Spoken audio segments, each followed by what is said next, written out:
राधे राधे, जय श्री कृष्ण। हम प्रतिदिन पाठ करते हैं श्रीमद् भगवत गीता का, और अभी चल रहा है कार्तिक मास, और कार्तिक मास में हम ये भगवत गीता भी संपूर्ण कर देंगे। तो आज है 14वें अध्याय का महात्म्य। तो हम 14वां अध्याय पाठ करते हैं, और आप ठाकुर जी का नाम लें और उन्हें स्मरण करते हुए पाठ को ध्यान पूर्वक सुने। श्री महादेव जी कहते हैं, पार्वती, अब मैं भव बंधन से छुटकारा पाने के लिए साधन भूत 14वें अध्याय का महात्म्य बतलाता हूँ, तुम ध्यान देकर सुनो। सिंह सिंहल द्वीप में विक्रम बेताल नामक एक राजा थे, जो सिंह के समान पराक्रमी और कलाओं के भंडार थे। एक दिन वे शिकार खेलने के लिए उत्सुक होकर राजकुमारों सहित दो कुतियों को साथ लिए वन में गए। वहां पहुंचने पर उन्होंने तीव्र गति से भागते हुए खरगोश के पीछे अपनी कुतिया छोड़ दी। उस समय सब प्राणियों को देखते देखते खरगोश इस प्रकार भागने लगा मानो कहीं उड़ गया हो। दौड़ते दौड़ते बहुत थक जाने के कारण वह एक बड़ी खंदक गहरे गड्ढे में गिर पड़ा। गिरने पर भी वह कुतिया के हाथ नहीं आया, और उस स्थान पर जा पहुंचा जहाँ का वातावरण बहुत ही शांत था। वहाँ हरिण निर्भय होकर सब और वृक्षों की छाया में बैठे रहते थे। बंदर भी अपने आप टूट कर गिरे हुए नारियल के फलों और पके हुए आमों से पूर्ण तृप्त रहते थे।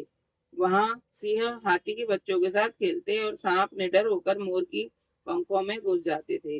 इस उस स्थान पर एक आश्रम के भीतर वत्स नामक मुनि रहते थे, जो जितेंद्रिय एवं शांत भाव से निरंतर निरंतर गीता के 14वें अध्याय का पाठ किया करते थे। आश्रम के पास ही वत्स मुनि के किसी शिष्य ने उनका पैर धोया था। ये भी 14वें अध्याय का पाठ करने वाले थे। उसके जल से वहां की मिट्टी गीली गीली हो गई थी। खरगोश का जीवन कुछ शेष था। वह हाँफता हुआ आकर उसी कीचड़ में गिर पड़ा। उसके स्पर्श मात्र से ही खरगोश दिव्य विमान पर बैठकर स्वर्गलोक को चला गया। फिर कुतिया भी उसका पीछा करती हुई आई। वहां उसके शरीर में भी कुछ कीचड़ के चींटे लग गए। फिर भूख प्यास की पीड़ा से रहित हो कुतिया का रूप त्याग कर उसने दिव्यांगना का रमणीय रूप धारण कर लिया तथा गंधर्वों से शोभित सुशोभित दिव्य विमान पर आरूढ़ हो वह भी स्वर्गलोक को चली गई। यह देखकर मुनि के मेधावी शिष्य स्वकंधर हंसने लगे। इन दोनों के पूर्व जन्म के बैर का कारण सोचकर उन्हें बड़ा विस्मय हुआ हुआ था। इस समय राजा के नेत्र भी आश्चर्य से चकित हो उठे। उन्होंने बड़ी भक्ति के साथ प्रणाम करके पूछा, विप्रवर, नीच योनियों में पड़े हुए दोनों प्राणी कुतिया और खरगोश ज्ञानहीन होते हुए भी जो स्वर्ग में चले गए, इसका क्या कारण है? इसकी कथा सुनाइए। शिष्यों ने कहा, भोपाल, इस वन में वत्स नामक ब्राह्मण रहते हैं। वे बड़े जितेंद्रिय महात्मा हैं। गीता के 14वें अध्याय का सदा जप किया करते हैं। मैं उन्हीं का शिष्य हूँ।